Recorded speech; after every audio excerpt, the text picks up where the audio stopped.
This was Britain in 1952. The great smog of London rolled over the city, subjecting many to high levels of pollution. Almost 100 years later, this was Britain in 2030. A shinier future, but not necessarily a healthier one. Air pollution was at an all-time high, and as our lungs started to fail, we looked for other methods to survive. The oxygen market took the world by storm as people began to buy clean air so that they could live in this polluted world. The oxygen market really began to grow economically after the COVID-19 pandemic in 2020. Research showed at the time that lower air quality in cities was directly related to the higher death toll in metropolitan areas. There was a fear that without clean oxygen, our bodies would begin to fail in a huge number of ways. The oxygen market grew out of this fear, and while it certainly became an economic powerhouse, people began to realise that oxygen was being classed as a commodity rather than a human right. The wealthy were able to buy higher quality oxygen, thus directly impacting their baseline health status, whereas the working classes were stuck with impure oxygen or even had to go without because of the rising costs of the service. But as pandemic after pandemic hit the British people, it is completely unimaginable, and we're not at the peak yet. There was a push to imagine a world in which we weren't so reliant on our physical bodies, which so often failed us. And soon that world became a reality. The ingenious leaf lungs, pioneered by maverick designers, were released to the public and quickly became the defining invention of a new generation. The human respiratory system functions in this way. The oxygen in the air is inhaled through the nose and mouth, and then it goes into the lungs, where clusters of cells called alveoli transfer the oxygen molecules into the bloodstream, where they convert to glucose to release energy. Plants, however, function differently. Sunlight is converted into glucose rather than into oxygen. It does this through this palisade mesophyll, which captures light and turns it into glucose. The spongy mesophyll on the bottom absorbs CO2, which is key to the process of photosynthesis. And the leaf lungs function in more or less the same way. The interior structure of the leaf lungs mimics the interior structure of a leaf. It has a casing that allows photons through, and on the interior there are two layers, a sort of synthetic palisade mesophyll layer and a spongy mesophyll layer. They collect the sunlight and CO2 to produce glucose to power the human body. But the leaf lungs changed more than just how we breathe. They have also changed the landscape of our cities.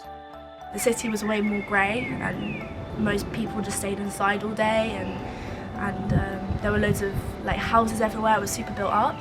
And I guess now, being a bit older, I can see the changes that have happened in the city. It's much more green. We spend a lot more time outside. The mayor's invested more money in parks and that sort of thing, so there's just so much more green area. The leaf lungs ultimately are biological lungs that have a similar structure to the plant life that we see all around us. Plants really can't survive in areas of high pollution, and the leaf lungs are similarly affected. So the leaf lungs have had more than an impact on just the way we breathe. They have changed the way we must live if we are to rely on them. But how exactly have the youth of today, who have grown up with the leaf lungs, adapted to this new world order? In my free time, I like to do pretty much normal teenage things, we have parties. My mum told me that when she was young, we used to have parties in the night, which just seems weird now. I guess that was probably before the leaf lungs, but we prefer to have parties in the daytime. You get a lot more you just feel a lot lighter and able to breathe. So this summer when I finish school, I'm gonna spend time with my friends outside the city. We're actually going to a festival which is in the forest just outside the city. There are about 200 to 300 people, which is a lot of people. Actually, my mum told me that before, when she was young, there'd be festivals with hundreds of thousands of people, which is just insane. But I think we all prefer to be in a slightly smaller group, and just have time with the music and being outside, being surrounded by all the trees and everything. So that's why I'm really looking forward to that this summer. Unlike previous generations, where the youth wanted nothing more than to go to underground parties at enormous festivals, young people now prefer smaller gatherings deep in forests, surrounded by nature, where their lungs can work most effectively and they can enjoy themselves.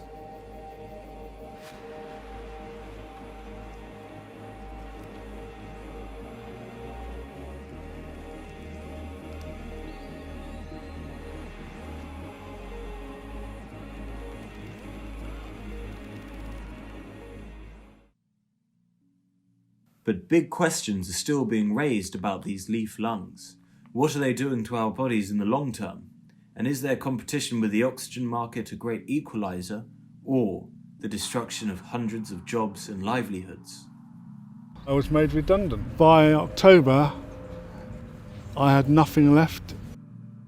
I lost my job thanks to leaf lungs. So I chose to invest most of my money into the oxygen corporations.